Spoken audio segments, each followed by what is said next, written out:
मैं आपका होस्ट और दोस्त SK यादव आपका फिर से स्वागत करता हूं आज की नई वीडियो में आपके अपने चैनल द NGO गुरु में।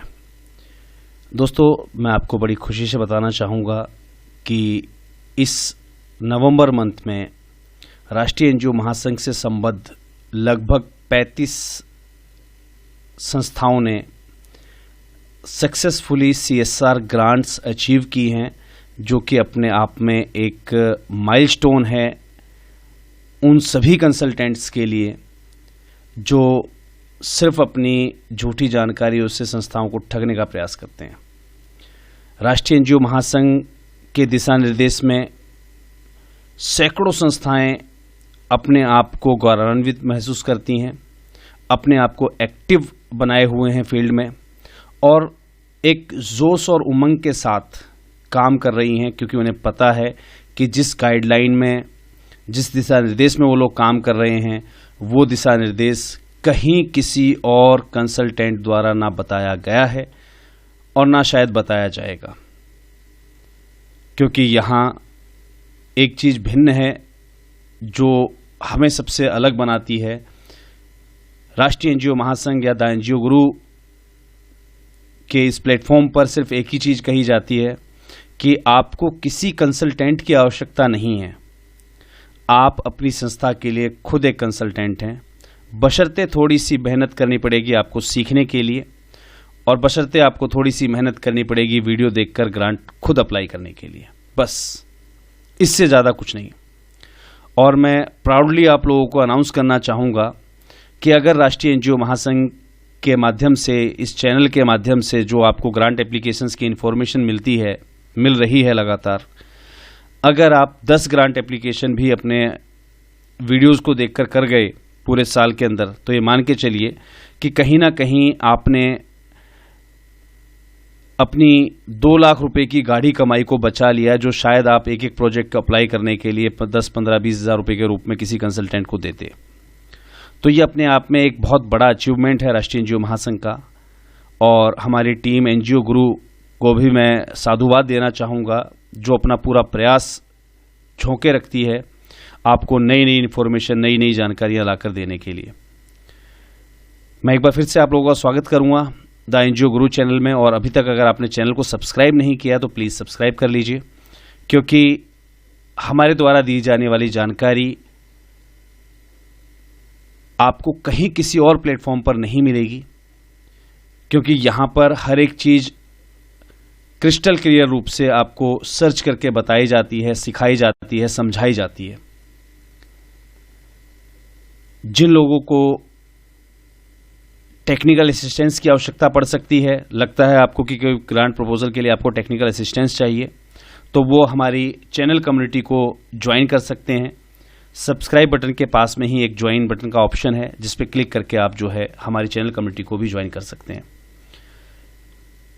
सभी संस्थाओं से मेरा अनुरोध रहेगा कि इन जानकारियों को सिर्फ अपने तक सीमित ना रखें, ज़्यादा से ज़्यादा आप शेयर करते रहें, क्योंकि जानकारी जितनी ज़्यादा शेयर होगी उतना ही हमारे और आप जैसे जो समाजसेवी भाई बहन हैं वो फेक कंसल्टेंट की ठगी का शिकार होने से बच सकेंगे। तो एक मानवता की इस जंग में एक छोटी सी आहुति, इस महायज्ञ में एक छोटी सी आहुति मुझे आप लोगों से भी चाहिए कि आप राष्ट्रीय NGO महासंघ के इस चैनल द NGO गुरु पर दी जाने वाली सभी जानकारियों को, सभी वीडियोस को आप ज़्यादा से ज़्यादा शेयर करेंगे। क्या पता आपके किस शेयर से किस संस्था की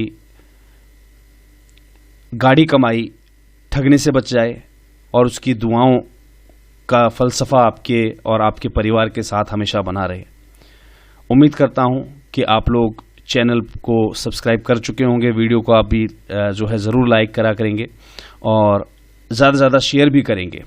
इसी उम्मीद के साथ बढ़ते हैं अपनी आज की जानकारी की ओर। आज हम जिस ग्रांट एप्लीकेशन की बात करने वाले हैं वो है कोल इंडिया लिमिटेड की। कोल इंडिया लिमिटेड को आप through out the year application जो है आप सबमिट करवा सकते हैं। सबमिट करवाने के लिए हमें आपकी स्क्रीन पर दिख रही होगी एक मेल आईडी दी हुई है। इस मेल आईडी के माध्यम से आप जो है सॉफ्ट कॉपी सबमिट कर सकते हैं और आपके लेटर हेड पर जो है स्पेसिमेन साइंड कॉपीज़ जो हैं वो आपको कोल इंडिया लिमिटेड को है वाया पोस्ट भी आपको जो है भेजनी होती हैं। स्ट्रक्चरल फॉर्मेट क्या रहता है एप्लीकेशन का, आप कोल इंडिया लिमिटेड लिखकर जो है साइट पर जा सकते हैं। साइट पर जाने के बाद आप CSR इनिशिएटिव के अंदर डायरेक्टली आप जो है गाइडलाइंस और CSR स्ट्रक्चर फॉर्मेट को आप जो है डायरेक्टली डाउनलोड कर सकते हैं। आपके सामने स्ट्रक्चर फॉर्मेट खुला हुआ है। इसमें सबसे पहला जो कॉलम आता है वो आता है प्रोजेक्ट टाइटल का। यहाँ पर हमें प्रोजेक्ट टाइटल फाइल करना है कि हमारे प्रोजेक्ट का टाइटल क्या है। नेम ऑफ द एजेंसी, संस्था का नाम जो ग्रांट अप्लाई करने जा रही है। कॉन्ट्रैक्ट डिटेल्स यानी कि आपके नेम, जो भी व्यक्ति इन कॉन्ट्रैक्ट आएगा कोल इंडिया लिमिटेड के साथ, उसका नाम, phone number, email ID, fax या आपकी वेबसाइट डिटेल जो भी आप यहाँ फिल करना चाहें वो आप यहाँ सबमिट करनी है। Details of the implementing agency, implementing agency की आप डिटेल्स फिल करनी है आपको पहले चैप्टर में। 1.1 में हमसे पूछा गया है रजिस्टर्ड ऑफिस एड्रेस क्या है आपका, रजिस्ट्रेशन नंबर क्या है, अटेस्टेड कॉपी आपको जो है साथ में अटैच करनी है। जहाँ जहाँ लिखा हुआ वो कॉपी आप उस सीरीज में आप अटैच करते जाइएगा।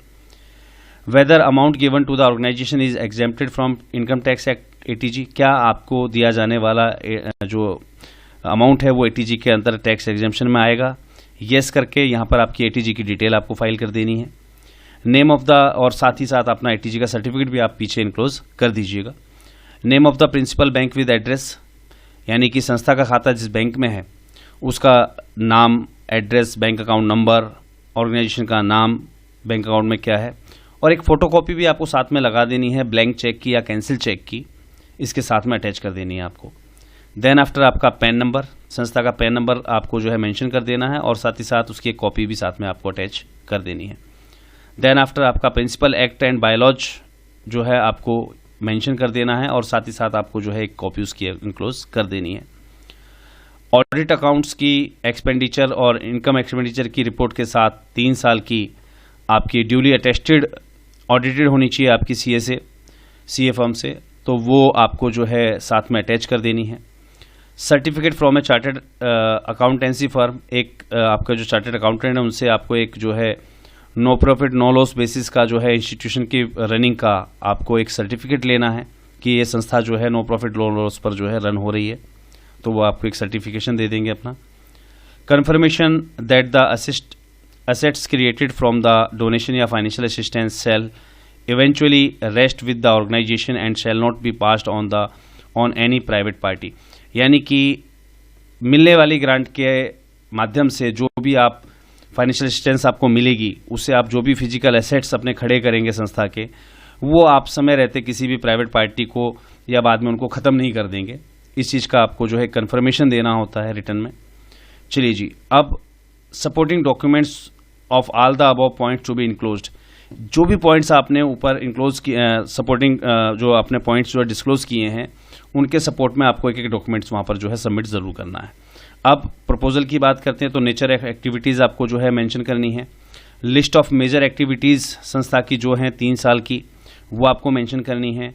Any partnership with agency like central, state government और अदर्स के अंदर जैसे जो संस्थाएं राष्ट्रीय जो महासंघ से संबद्ध हैं वो अपना संबद्धता प्रमाण पत्र लगा सकते हैं। मैं बार बार आपको बताता रहता हूं कि जहां इम्प्लीमेंट एजेंसी की बात आए तो वहां एक फॉर्मेट आप जरूर लगाया कीजिए, महासंघ के संबद्धता का लेटर। ये कहीं ना कहीं आपके लिए जो है एक अप्रोच का काम करता है, याद रखिएगा। Details of any CSR grant receive from government agency, कोई भी डिटेल आपकी जो पिछली ग्रांट आपने ली हो CSR या गवर्नमेंट की, तो वो आपको डिटेल्स और उनके डॉक्यूमेंटेशन आपको इनक्लोज कर देने हैं। डिस्क्रिप्शन ऑफ द प्रोजेक्ट या स्कीम इन डिटेल, आपके जो प्रोजेक्ट या स्कीम है जिस पे आप काम करना चाहते हैं उसके डिस्क्रिप्शन जो है आपको डिटेल में मेंशन कर देना है।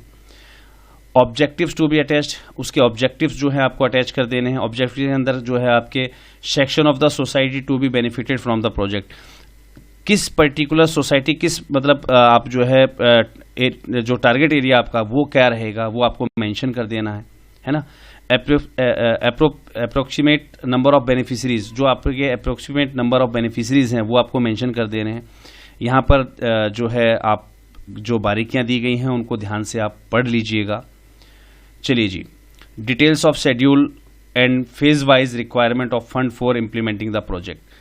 अब जो जो शेड्यूल आपके रहेंगे इस प्रोजेक्ट में वो आपको मेंशन कर दें, यानी कि माइलस्टोन्स, और फेज वाइज जो आपको रिक्वायरमेंट रहेगी यानी कि किस फेज पर आपको कितने ग्रांट की आवश्यकता रहेगी वो आपको यहाँ पर मेंशन कर देनी है।